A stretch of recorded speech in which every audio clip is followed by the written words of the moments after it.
Sejam muito bem-vindos, prósperos e prósperas, a mais um episódio do nosso Pode Prosperar.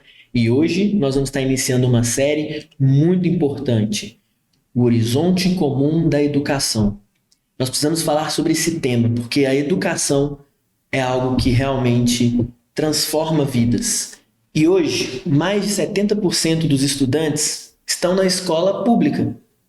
E a gente precisa conversar sobre o impacto que isso gera nas dificuldades. Hoje temos dificuldades de inserção, permanência, dificuldade com a pressão sobre os professores, a grade curricular. E para falar sobre tudo isso, nós trouxemos aqui uma convidada, a Dagmar Brandão.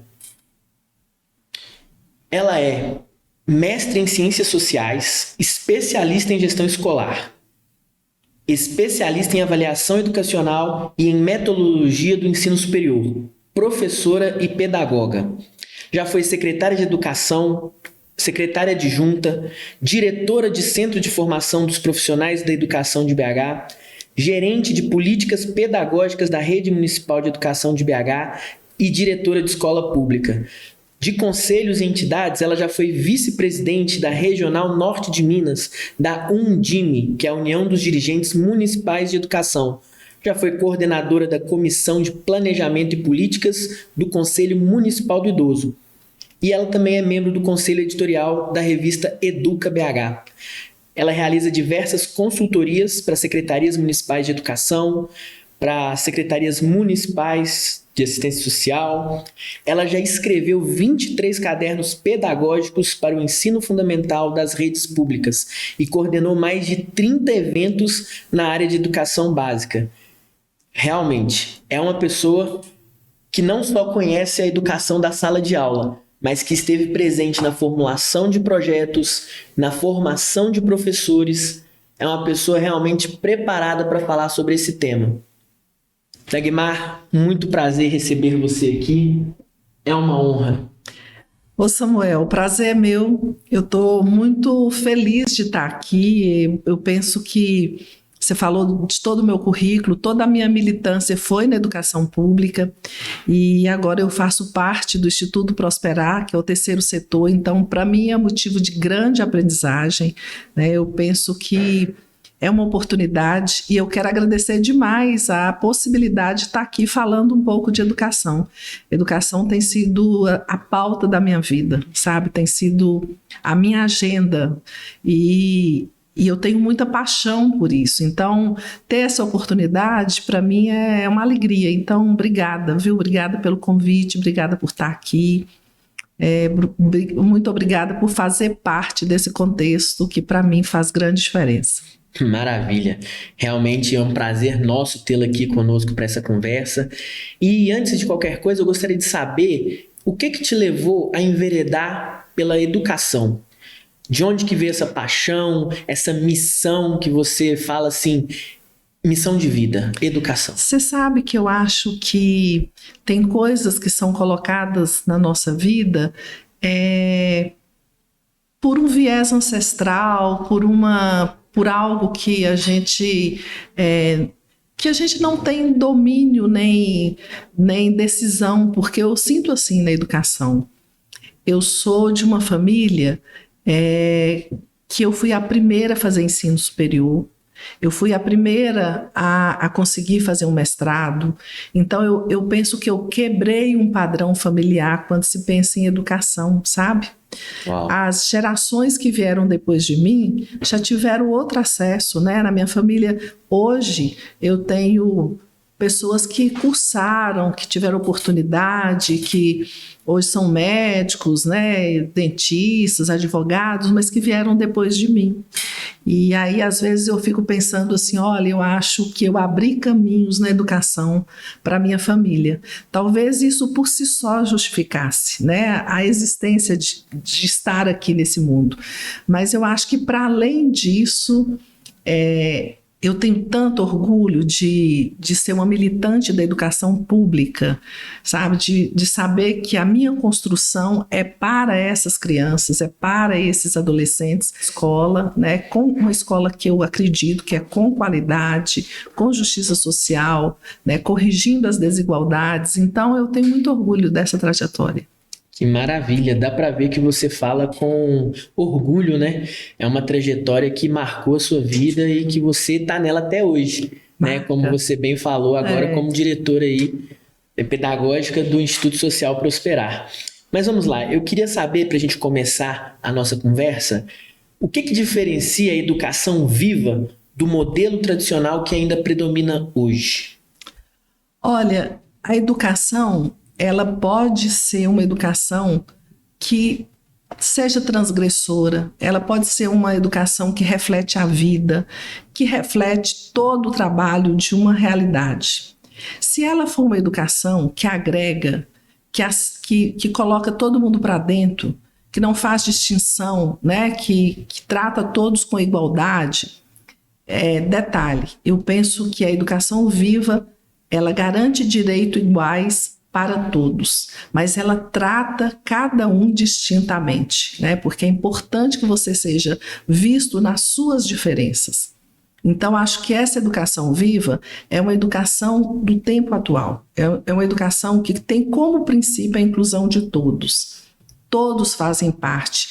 Essa educação mais tradicional, ela foi uma educação que excluía, né? Uma educação que selecionava quem entrava, era uma educação que era para uma elite, não era para os filhos dos trabalhadores. Então, quando a gente pensa educação no século XXI, a gente pensa uma educação que todos estão incluídos, indistintamente, seja o gênero, a raça, seja a questão econômica, né? Todos têm acesso, todos podem participar, todos podem, e mais, não é só participar, é participar efetivamente aprendendo e mudando, transformando vidas. Quando eu falo de mim, eu falo de uma educação que me transformou. Eu acredito nessa educação que pode transformar todos. Então, pensar uma educação viva é uma educação que conjuga com a realidade, né? É uma educação que não se fecha em muros, né? É uma educação que transforma uma comunidade, que está dentro de uma comunidade, que transita naquela comunidade, né? Que insere as pessoas dentro dela. Para mim, essa é uma educação viva, uma educação atual, né? Legal. E como que foi essa transição para a inclusão? Porque realmente, antigamente, a gente via que a educação era algo para poucos, né? Não era tão acessível quanto hoje. E hoje, igual a gente está falando de inclusão, a gente vê pessoas até que têm dificuldades, né, cognitivas, motoras, e a importância de incluir elas e como que isso está sendo levado a sério. Sim, eu acho que nós estamos... Tem uma crítica à educação, porque às vezes a educação é a mesma por séculos, né? A gente escuta muito isso, a educação é uma educação que não se transformou, mas eu não penso assim. Eu acho que nós estamos caminhando com a sociedade, né? Essa educação viva e essa educação que inclui a todos é uma educação que ela é decorrente dos movimentos sociais, né? Eu penso que a gente pode atribuir a esses movimentos o resultado de ter hoje uma escola aberta. As pessoas não se prenderam à condição delas, né? Às vezes, o que você tem, às vezes a estrutura que você tem não te favorece. Você traz, às vezes, uma realidade que é mais cruel, que é mais difícil. Mas eu penso que esses movimentos eles foram abrindo caminhos, né? Quando um movimento diz não, nós queremos uma educação para todos, nós queremos um governo que garanta todos dentro da escola. Esses movimentos foram rompendo essas barreiras, né? Eu penso que, à medida que ia ganhando espaço, também ia consolidando com uma legislação mais própria da educação, né? E eu penso que ainda temos muito que fazer. Ainda temos um caminho longo para percorrer, mas a gente já andou. E como que a escola pode atuar para reduzir essas desigualdades sociais? Eu acho que na própria produção do conhecimento, né? A gente tem que entender que a educação, ela é prioritariamente o lugar da produção do conhecimento. E a gente está vivendo uma sociedade que é a sociedade do conhecimento, né? Hoje, quem tem acesso ao conhecimento, à informação, é um grupo mais privilegiado. E a educação é esse lugar, né? A gente pode dizer de vários campos da educação. A gente sabe que a educação também é o lugar da socialização, também é o lugar do encontro, também é o lugar da partilha, também é o lugar da vida, mas ela é, por essência, o lugar da produção do conhecimento, é o lugar das aprendizagens. Então, se você garante isso para um sujeito, ele está instrumentalizado. A educação é poder, né? Poder real, é poder simbólico, mas ele é também um poder que te insere no universo, que faz com que você seja uma pessoa que dê conta da vida, que dê conta do fazer diário. E é o que a gente quer para as pessoas, que elas deem conta de transitar na vida com estratégias, com instrumentos, com conhecimento, capaz de lidar com as diversidades todas, né? Com as dificuldades que porventura apareçam na vida.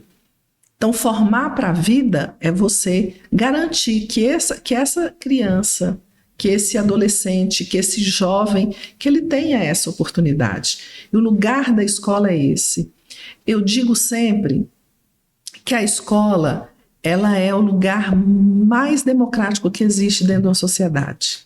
Então você pensa, qual outro equipamento recebe 500 pessoas por dia, 1.000 pessoas por dia? Só a escola, né? E esse lugar é um lugar que todos precisam, de fato, serem reconhecidos e tratados de forma distinta, né? Então, quando a gente pensa políticas públicas, eu falo que a política por excelência é a educação. Muitas vezes ela até sobrepõe a outras políticas, né? Eu brinco às vezes com os meus colegas que, por falta de política pública, o que se pede é matricula na escola, né? Às vezes a política que precisa é até uma política de saúde, uma política de segurança, mas por excelência precisa estar matriculado na escola. Então, não tenho dúvida que a educação garante cidadania. Realmente. Quando a gente pensa numa criança integrada numa escola, é exatamente tudo isso que você falou. Ela brinca com os amigos, conhece um mundo novo e ela é estimulada. Eu acredito que o maior poder da escola é o estímulo, seja intelectual, acadêmico, seja social, de estar ali junto dos seus colegas. Mas e com relação ao currículo escolar? Você acha que ele acompanha essas questões de dificuldades, de diferenças sociais? O que você tem a dizer? Olha, eu acho que a gente pode dizer que o currículo ele é o coração da escola, né? O currículo ele tem... porque tem um currículo que são os conteúdos formais que precisam, ao longo, historicamente, de serem assegurados para essas crianças, para esses estudantes, história, geografia e tal, mas para além disso, o currículo é todos os processos, né? Toda a metodologia, todos os espaços, todos os tempos que regem o fazer escolar. E nessa medida, a gente sabe que a escola ela pode ter um currículo que seja um currículo muito avançado, um currículo amplo, um currículo que agrega, né, um currículo que transforma, um currículo que acolhe, mas também o que a gente chama de currículo oculto pode produzir exclusão, né? Pode produzir abandono, pode produzir retenção, porque se a gente pensa essa escola viva desse tempo hoje, é uma escola que precisa ter no currículo as habilidades socioemocionais. Nós queremos entender hoje de um currículo que possa trabalhar com habilidades como resiliência, generosidade, como criatividade, que é um currículo que forma a pessoa.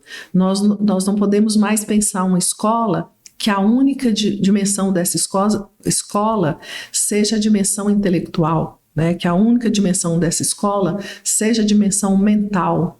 Então, pensar um currículo que possa contemplar todas as dimensões de uma pessoa é que é o ideal.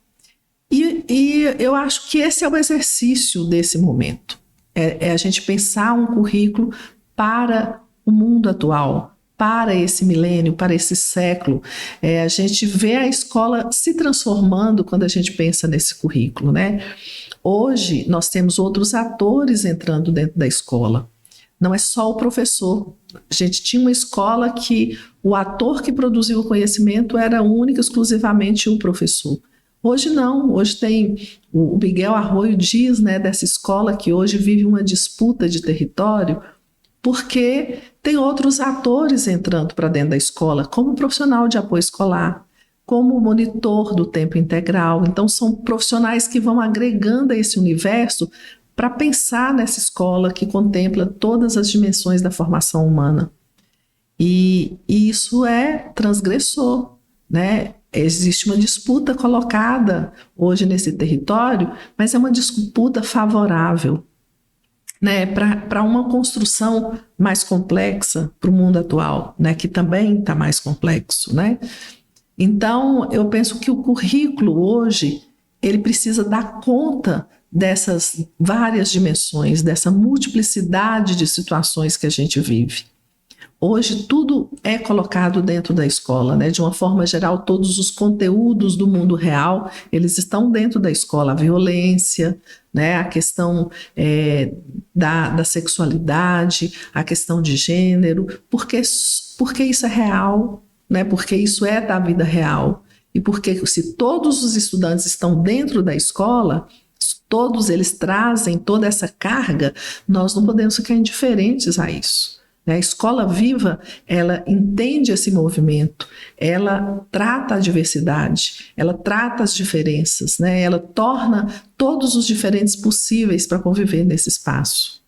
Então, eu aposto nesse currículo diverso, plural, nesse currículo que produz equidade e esse currículo que acolhe. Qual que é a maior dificuldade que você entende hoje? Talvez seja um engessamento, talvez seja a dificuldade de conversa mesmo, de diálogo, para poder criar um currículo que seja mais inclusivo, que seja mais atuante, ou você acha que não, que tudo isso está sendo visto e que esse currículo está sendo construído? Eu acho que ele está em construção, ele está sendo construído. Fácil, não. Fácil, não. É por isso, porque nós somos de um tempo, eu posso dizer de mim, eu sou de um tempo que a escola não era assim. A escola tinha uma seleção, né? A escola trabalhava, vamos dizer assim, com uma média.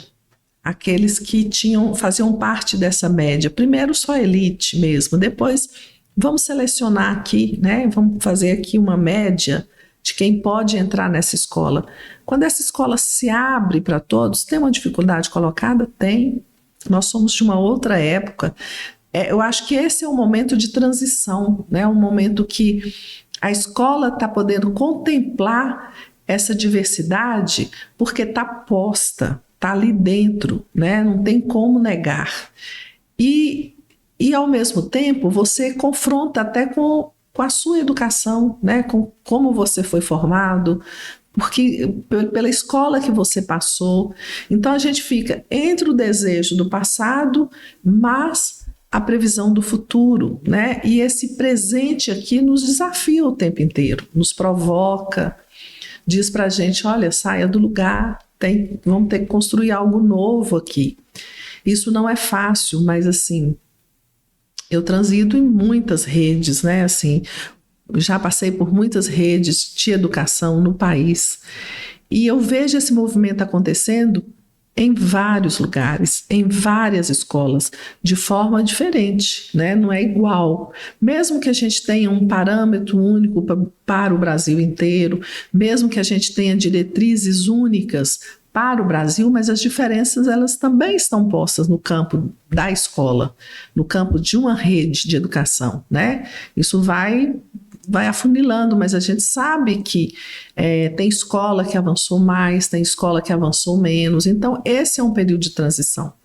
Mas é assim que as coisas andam, né? É assim que se constrói a vida, não tem outro jeito, né? E é engraçado porque na minha época era só o professor dentro de sala de aula, né? De vez em quando eu encontrava a pedagoga para trocar uma ideia. E hoje em dia não, hoje em dia temos diversos atores, né? No meio Sim. acadêmico aí, na sala de aula, fazendo parte dessas construções. E qual que é o papel do professor nessas transformações? É o papel mais importante, é o papel principal, né? A ele nunca foi tirado o lugar dele, né? Que é o lugar de fazer a escola acontecer, né? É o lugar da sala de aula, é o lugar de trazer o conhecimento, é o lugar de produzir, de construir, de criar relações.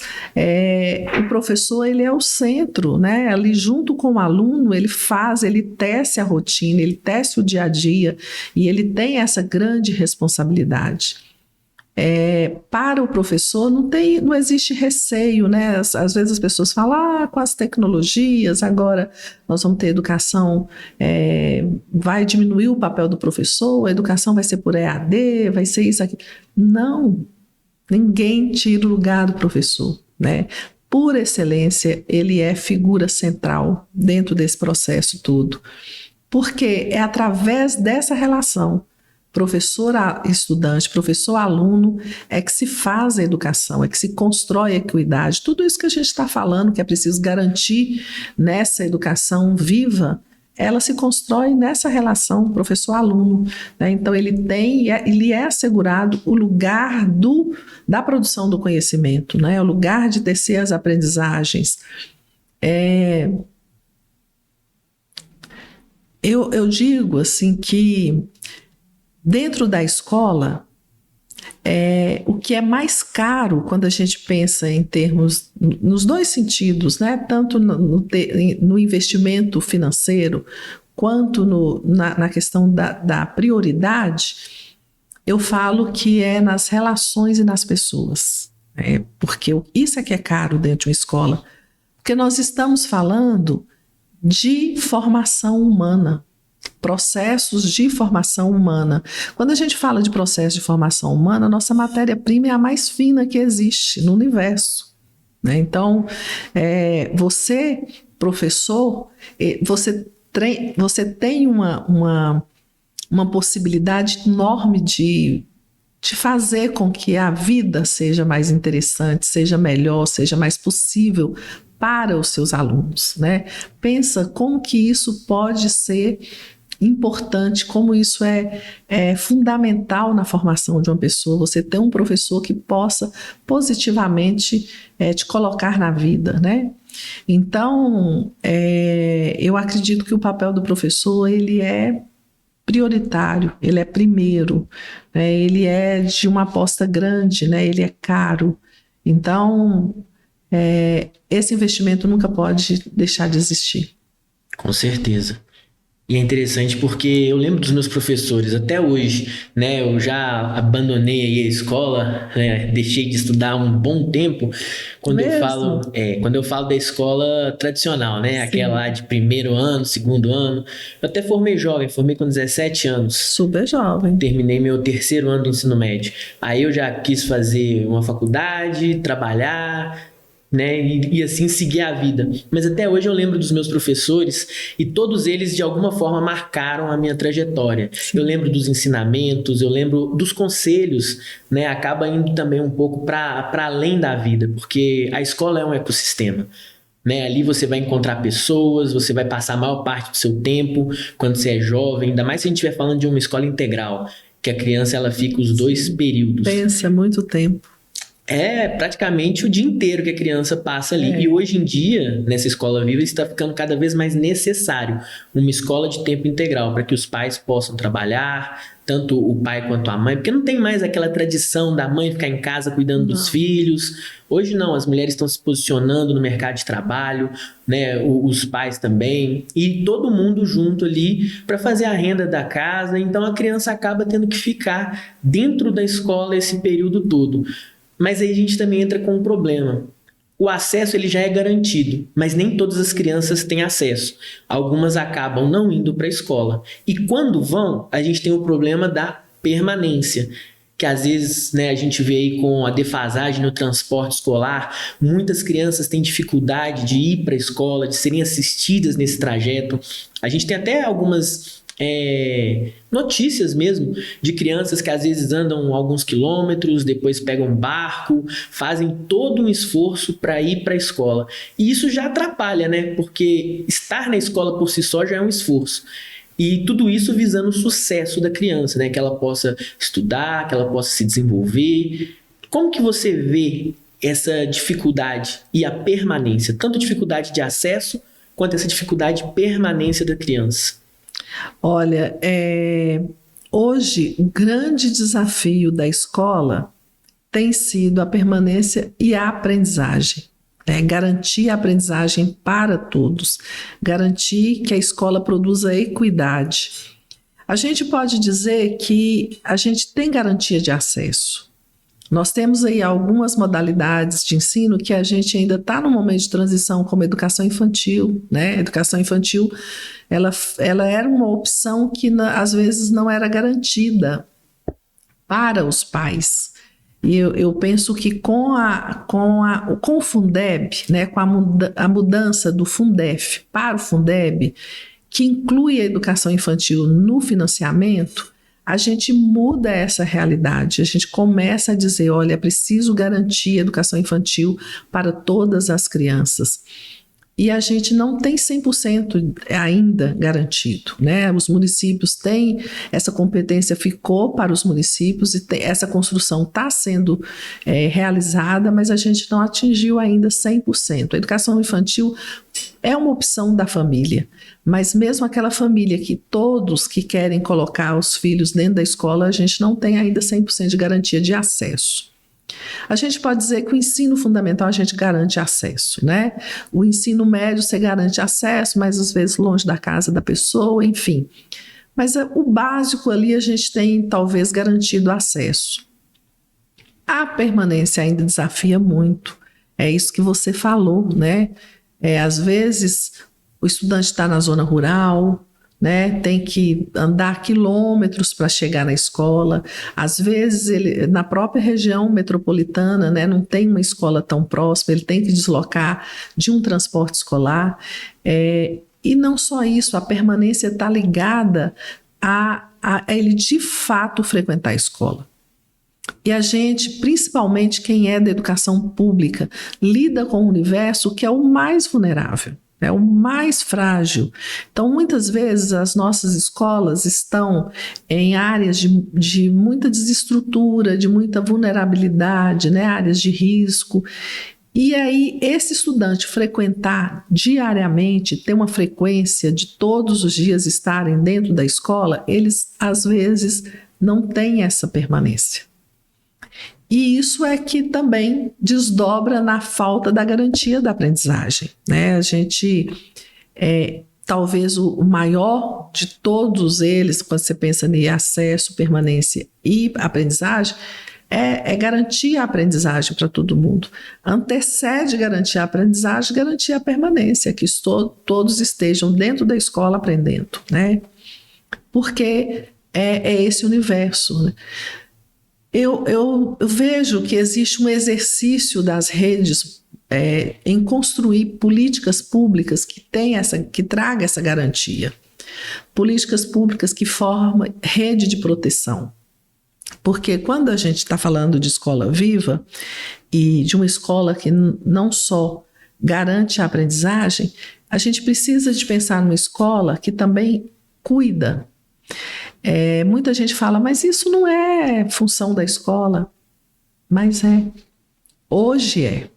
Se você, de fato, quiser uma escola que garante permanência e aprendizagem, você tem que estender uma rede de proteção. Você tem que criar uma rede que acessa os pais, né? Você tem que criar uma rede que possa ajudar nessa construção, ser a ponte entre família e escola, né? Que muitas vezes a criança precisa de ser assistida, né? O adolescente precisa de uma assistência que é social, hoje uma assistência que é da saúde. Precisa de outras intervenções, outras frentes para que a gente possa, junto, né, de forma intersetorial, garantir políticas públicas que esse estudante esteja dentro da escola e, consequentemente, dentro da escola aprendendo, né? Ainda é um desafio, olha que nós estamos falando de um milênio novo, do século XXI, mas ainda é desafio para quem constrói políticas públicas na área de educação, garantir equidade para todos. Com certeza.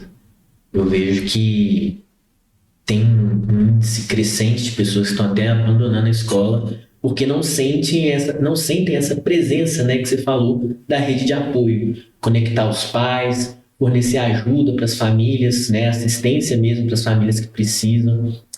Isso realmente faz a diferença. E é o que você está falando, é uma escola viva. Mudou o século, mudou o milênio, mudaram as formas de relacionamento na sociedade. Hoje em dia está tudo muito tecnológico, está tudo muito difícil também. A gente vê aí as pessoas reclamando da inflação, da dificuldade de conquistar as coisas. Então acaba que tudo isso de alguma forma impacta, às vezes positivo, às vezes negativamente a escola. Sim. E você sabe que a gente... Você está numa capital, né, dentro de um grupo específico, você pensa assim, nossa, nós estamos na era da tecnologia, isso nem existe mais.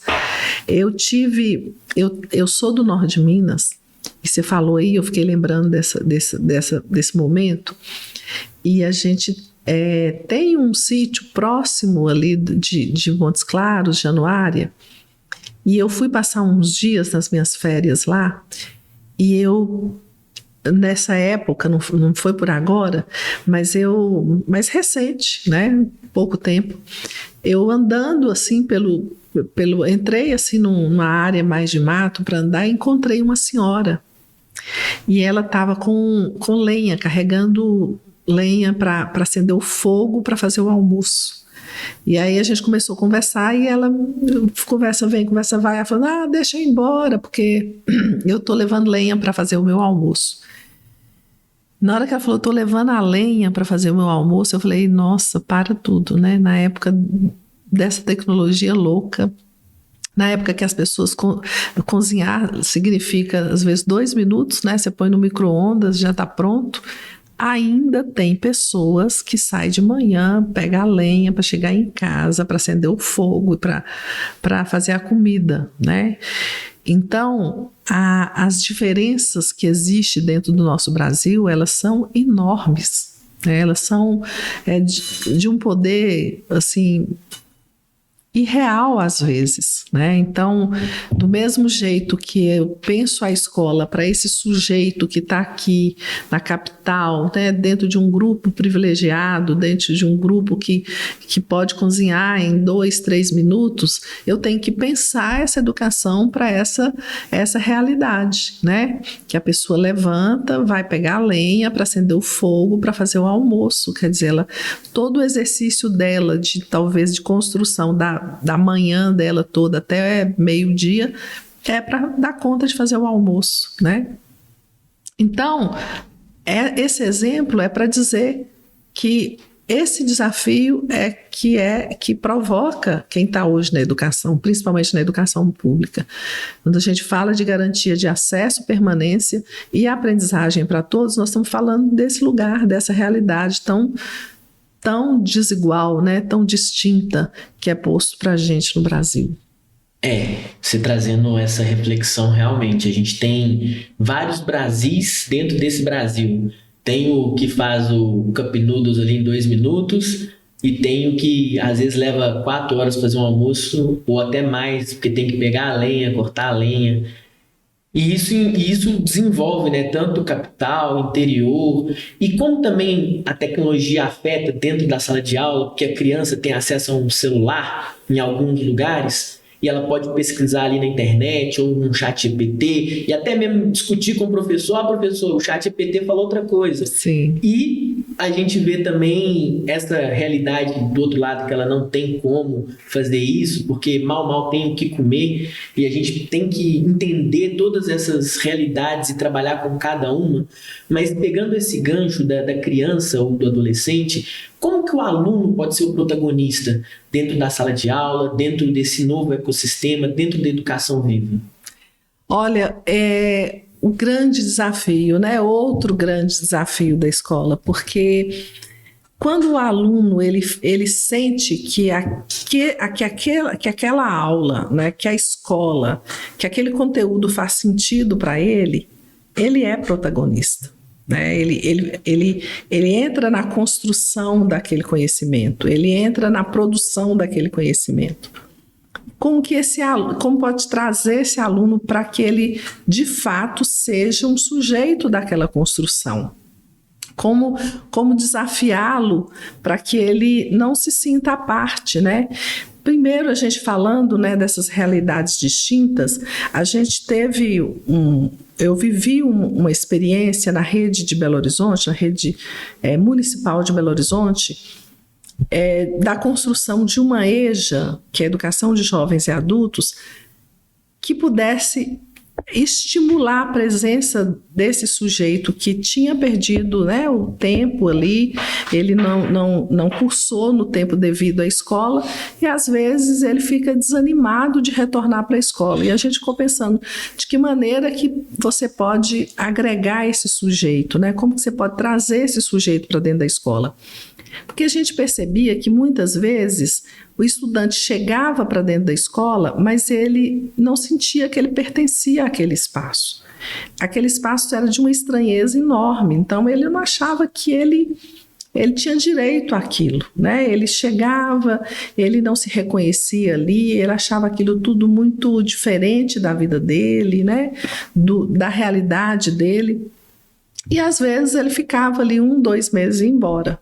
Não acabava, a gente começou a verificar uma evasão muito grande. As turmas começavam com 40 estudantes, aí quando chegava no segundo semestre tinha 15, tinha 16, eles evadiam, iam embora. E aí, na época, criou-se uma proposição de ter turmas de EJA em vários espaços, no salão da igreja, no salão do centro espírita, no salão da comunidade, da associação dos moradores.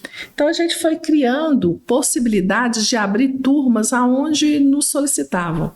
Então, eu queria criar uma turma aqui na empresa mesmo, um pouco antes deles chegarem, a gente começa com uma aula aí de 5 às 7h30, a gente aumenta aí o tempo, enfim, a gente foi criando possibilidades diferentes para que pudesse agregar mais sujeitos. E aí nós começamos a perceber que essas turmas que aconteciam fora da escola eram as turmas que mais permaneciam, né? Então, a educação ela precisa fazer sentido, né?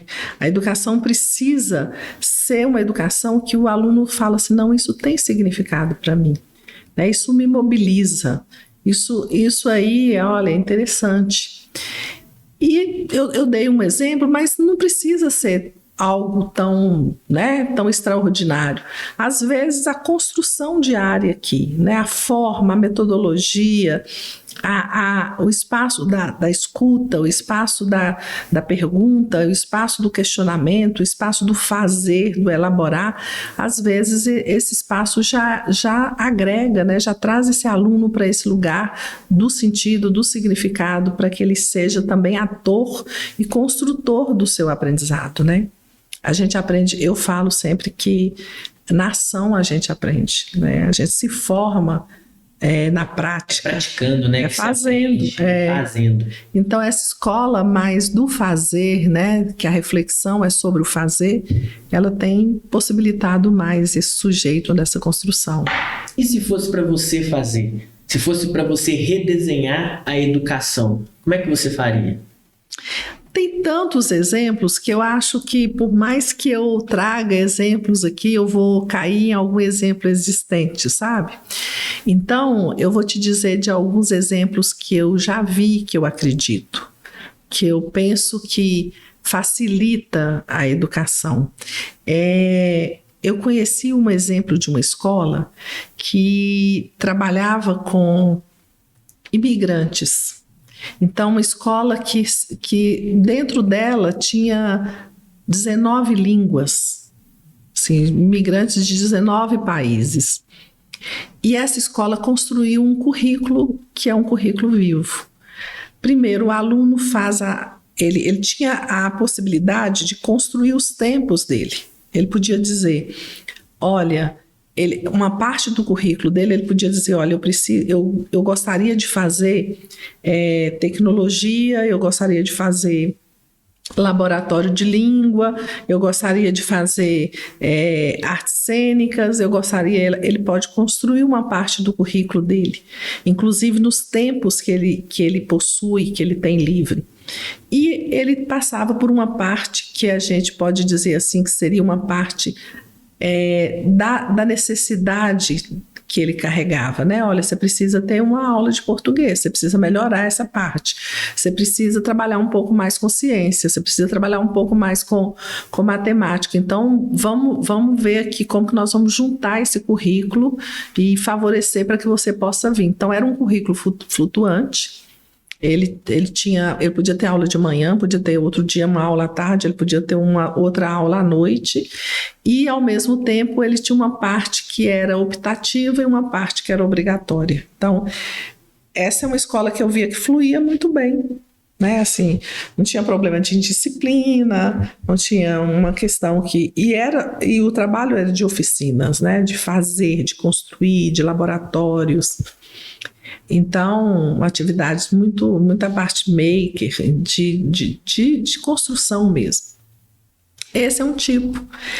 Um outro tipo, né, tem uma escola que é uma grande referência, que é essa escola também que os meninos vão construindo pequenos grupos, ao invés de ser salas muito fechadas, são grupos que estão desenvolvendo trabalhos, né? Tem um grupo ali que está desenvolvendo um trabalho em tal área. Quem quer vai agregar aquele grupo.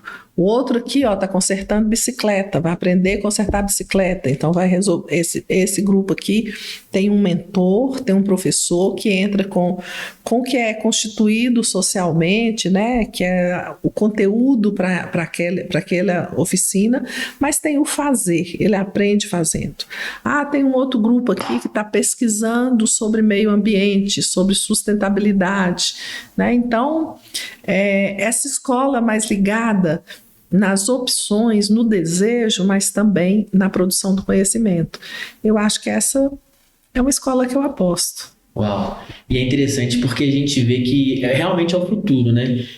Sentar dentro de uma sala de aula e ficar talvez estudando várias matérias da ciência só não traz um protagonismo, né, que a gente falou para o aluno, e também não traz segurança para essa nova vida cheia de internet, tecnologia, cheia de saberes, cheia de transformações. E muito imediatista, né? Tudo muito rápido, a concentração é mínima, tudo muito urgente, né?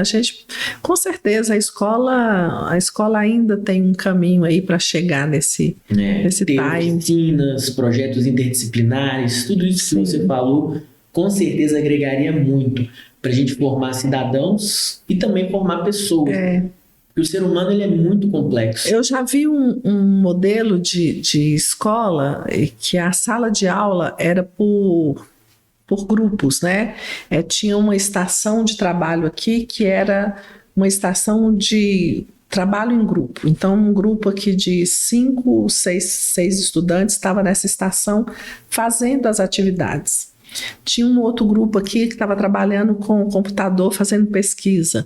E tinha um grupo aqui que estava com o professor sentado aqui, o professor aqui, e o grupo aqui de 6, onde ele estava explicando o conteúdo, estava dando a atividade, que depois ele saía desse grupo aqui e ia para esse grupo, era como se fosse uma rotação, né? O grupo que estava aqui com ele depois ia para a atividade, depois saía da atividade ou ia para a pesquisa, enfim. A cada hora, esse grupo estava se movimentando em torno de um ponto, né? Em torno de uma estação. Isso também eu acho que cria um movimento interessante, sabe? Fica mais vivo ali a produção do conhecimento. Eu gosto desse modelo. Com certeza. Dagmar, muito mais do que uma conversa, hoje foi uma aula. A gente pôde ver diversas diferenças, né, regionais, de como que a educação se molda, quem são os atores da educação, de professor, aluno, os novos integrantes, né, que estão aí acontecendo, pessoas para dar suporte, né, monitores ali dentro da sala de aula, compartilhando o mesmo ambiente que o professor. Nós podemos ver que realmente há um horizonte para que a educação seja algo que se transforme, algo que seja uma tomada de decisão, construída, claro, com todos os agentes. E eu fico muito feliz de ter te recebido aqui, foi um prazer, uma honra. Eu que estou feliz de estar participando aqui. E eu quero até te convidar para que nos próximos a gente vai trazer mais pessoas para continuar a nossa série, para a gente trazer mais diálogo sobre educação, sobre os ambientes, sobre como ela se desenvolve. E fica o convite para que você também faça parte aqui comigo como mediadora. Que prazer. Vou adorar, quero sim. Fico feliz, sabe? Aceito. Eu citei um autor, né? Então eu gostaria de terminar fazendo uma indicação do livro, Imagens Quebradas, do Miguel Arroio. Ele fala um pouco desses novos atores que vão chegando na escola, desse território em disputa. Queria citar um outro livro, que é o livro do Harari, que é Lições para o Século XXI. Ele traz muitas provocações. Uma delas, ele diz que até 2050 nós teremos uma nova classe de pessoas, um novo grupo de gente que ele chama de os inúteis. E que esse grupo vai ser o grande desafio da humanidade, né? Nessa era tecnológica, nessas mudanças todas que vêm acontecendo, né? E ele nos provoca perguntando, será que somos mais felizes do que os nossos ancestrais, né? Essa sociedade de hoje, com tantas estratégias, com tantas possibilidades, ela produz felicidade? Então esse é um livro muito legal, 21 lições para o século XXI, que eu também queria sugerir. E reforço o que você disse do nosso podcast. Então nós teremos aí 12 episódios toda quinta-feira, né? Isso, é isso mesmo? Isso mesmo. Toda quinta-feira, e a conversa é essa: horizonte comum da educação. Maravilha. E vocês, prósperos e prósperas que nos acompanharam até aqui, muito obrigado pela audiência e vem com a gente para que vocês possam também participar desses 12 episódios e entenderem mais como que a educação, ela não só é uma força motriz, como é ela que edifica de fato as bases da sociedade. Curte, comenta, compartilha e segue aqui para que você fique sempre por dentro de tudo que a gente está fazendo. Um grande abraço.